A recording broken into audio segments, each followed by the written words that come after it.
Möhtərəm qardaşlar, qardaş soruşur ki, deyək ki, məscid 1-2 kilometr uzaqdadır, ancaq azan səsi müasir dövrdə mikrofonla uzaq məsafələrə gəlib çatır.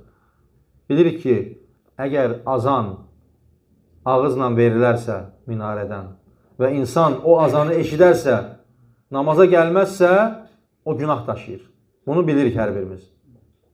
Hətta bəzi alimlər deyir ki, o namazı sahih sayılmır, evdə qılarsa əgər. Zərurət olmadıqca, yəni üzrü olmasa, heç bir səbəb olmasa, deyir ki, mən azanı eşidirəm, getmirəm. Bəzi alimlər ki, namazı onun xələl gətirir, namazını iptal olur. Ancaq namazı səhih olanıdır ki, günah qazanır. Namazı inşallah səhihdir, ancaq günah qazanır. Ancaq qardaşın dediyi kimi uzaq məsafələrə mikrofonla gəlib səs çatırsa, yox, o eyni hökmdə deyil. Ancaq yenə də eşidiriksə, imkanımız varsa gəlməliyik. Necə ki, Rəbbimiz Quran-ı Kərimdə bizlərə nə buyurur? Fəttəqullahə məstata'tum. Allahdan bacardığınız qədər qorxun deyə Rəbbimiz buyurur. İnsan da onu özü ilə Allah arasında o bilir ki, necə edə bilər. Azan verildiyi məqamda namaza çatarsa, əfsəl onudur, getsin.